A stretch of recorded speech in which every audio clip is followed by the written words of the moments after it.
नमो शाक्यमुनि बुधाय। भगवान बुद्ध और उनका धम्म, भाग पहला, वीडियो क्रमांक 19। आइए इस वीडियो में देखते हैं राजकुमार और उनका सेवक।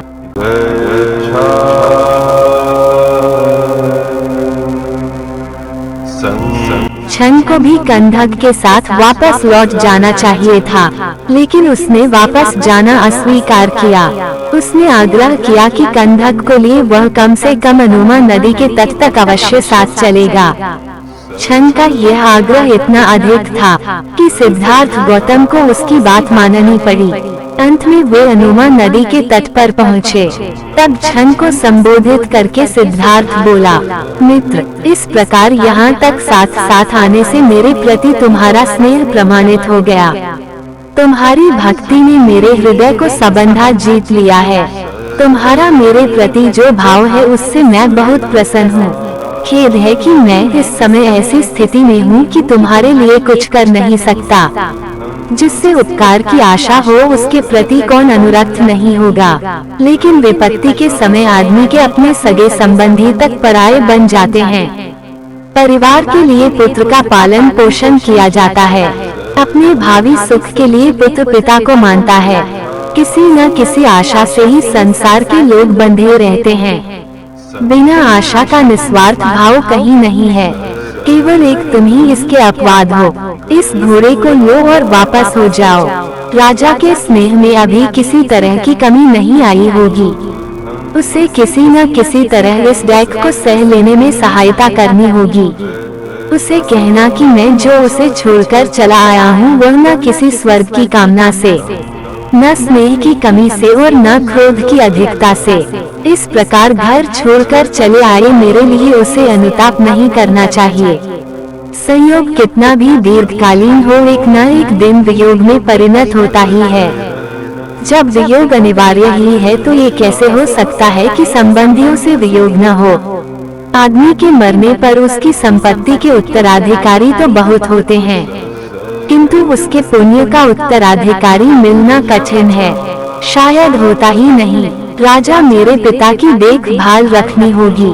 हो सकता है कि वह कहे कि मैंने अनुपयुक्त समय पर गृह त्याग किया है, किंतु धर्म करने के लिए कोई भी समय अनुपयुक्त समय है ही नहीं।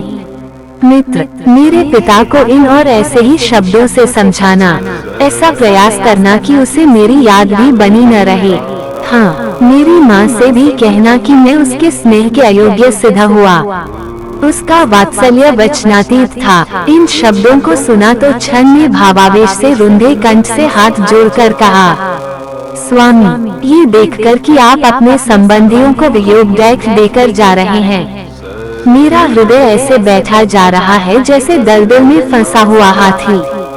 आपका ऐसा निर्णय किसकी आंखों से अश्रुधारा न बहाएगा, चाहे उसका हृदय लोह निर्मित भी क्यों न हो।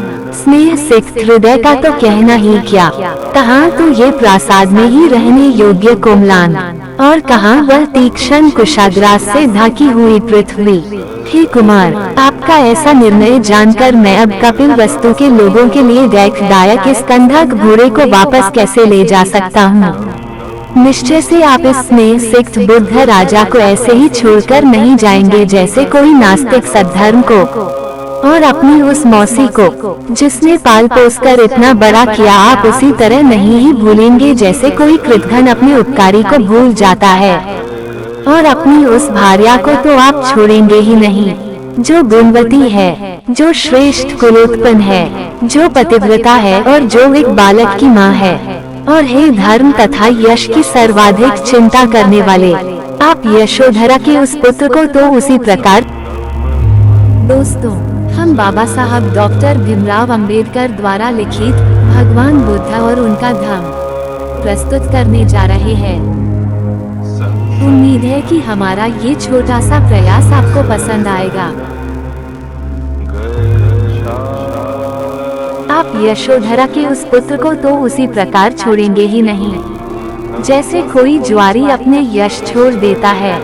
स्वामिन, यदि आपने अपने राज्य और संबंधियों को त्याग देने का दृढ़ संकल्प ही कर लिया है, तो आप मुझे तो छोड़ेंगे ही नहीं।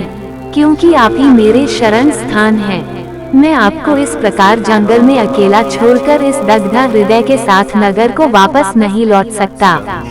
जब मैं अकेला वहां जाऊंगा तो राजा मुझे क्या कहेगा, और मैं आपकी सहधर्मिणी को ही क्या शुभ संवाद सुनाऊंगा। और आपका जो ये कहना है कि मैं राजा को आपके अवगुण सुनाऊं ताकि उसका स्नेह कम हो जाए, तो यदि मैं ताल से सटी जिल्ला से मिलंज बनकर आपके अवगुण कहने का प्रयास भी करूं तो उन पर कौन विश्वास करेगा। जो दया मूर्ति है और जिसने सदा करुणा दिखाई है, यह उसके योग्य नहीं कि अपने स्नेह का परित्याग कर दे। मुझ पर दया करें, लौट चले। क्षण के इन दैक भरे शब्दों को सुनकर सिद्धार्थ गौतम ने अत्यंत कोमलता से उत्तर दिया, क्षण, मेरे वियोग से उत्पन्न होने वाले दैक का परित्याग करो। नाना जन्म ग्रहण करने वाले प्राणियों के लिए परस्पर का वियोग अनिवार्य है। यदि मैं स्नेह के कारण आज अपने संबंधियों का परित्याग न भी कहें, तो भी एक न एक दिन मृत्यु हमें एक दूसरे से अनिवार्य तौर पर पृथक कर ही देगी। जिस मेरी माँ ने मुझे इतना कष्ट सहन करके जन्म दिया था, अब वो कहाँ है और मैं कहाँ हूँ। जैसे पक्षी अपने विश्राम वृक्ष पर इकट्ठे होते हैं, किंतु फिर नाना दिशाओं में उड़ जाते हैं, यही प्राणियों की दशा है। उनका भी वियोग अवश्यम भावी है। जैसे बादल एकत्र होकर फिर पृथक पृथक नाना दिशाओं में चले जाते हैं, यही प्राणियों की दशा है। उनका भी वियोग अवश्यम भावी है।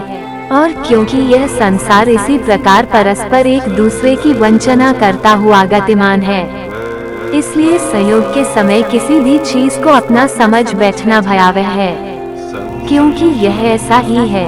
इसलिए मित्र, शोक मत करो, वापस लौट जाओ। यदि मन नहीं माने तो जाकर फिर वापस चले आना, बिना मुझे कुछ और कहे। कपिल वस्तु के लोगों से जाकर कहना कि उसके लिए जो तुम्हारा स्नेह है उसे छोड़ दे, क्योंकि उसका निश्चय दृढ़ है। जब स्वामी और सेवक के बीच की यह बातचीत कंधक ने सुनी, तो उस श्रेष्ठ अश्व ने अपनी जिह्वा से स्वामी के चरण चाटे और आंखों से गरम गरम आंसू गिराए। उस हाथ से जिसकी अंगुलियां जुड़ी हुई थी, उस हाथ से जिसमें मंगल स्वस्तिक अंकित था, उस हाथ से जिसकी हथेली अंदर को थी, गौतम ने उसे थपथपाया और एक मित्र की तरह संबोधित करके कहा, कन्या, सहन कर, अश्रु मत बहा, तेरा परिश्रम शीघ्र ही सफल होगा। जब छन ने देखा कि अब शीघ्र विदा होना ही होगा, तो उसने गौतम के उस परिव्राजक रूप को नमस्कार किया। कंधक और छन से विदा लेकर गौतम भी अपने मार्ग पर चल दिए। छन ने जब देखा कि उसका स्वामी राज्य त्याग कर परिव्राजक का वेश धारण किए चला जा रहा है, उससे न रहा गया। वो अपने हाथ उठाकर जोर से चिल्लाया और जमीन पर गिर पड़ा। जब उसने पीछे मुड़कर देखा, वह एक बार फिर जोर से चिल्लाया। उसने अपने कंधक के गले में हाथ डाले। वह निराश और भग्न हृदय फिर अपने मार्ग पर आगे बढ़ा। रास्ते में कभी वह चिंतित हो उठता, तभी पश्चाताप करता, तभी लड़खड़ाता, तभी गिर पड़ता। इस प्रकार स्नेह विदीर्ण हृदय से उसने रास्ते भर नाना तरह की बातें की। वह स्वयं नहीं जानता था कि वह क्या कर रहा है।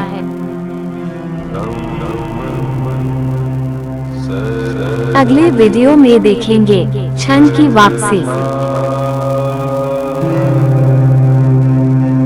दोस्तों, उम्मीद है कि हमारा ये छोटा सा प्रयास आपको पसंद आएगा, तो कृपया हमारे इस वीडियो को लाइक करें और अपने दोस्तों को शेयर करें। और हाँ, चैनल को सब्सक्राइब करना ना भूलें। धन्यवाद।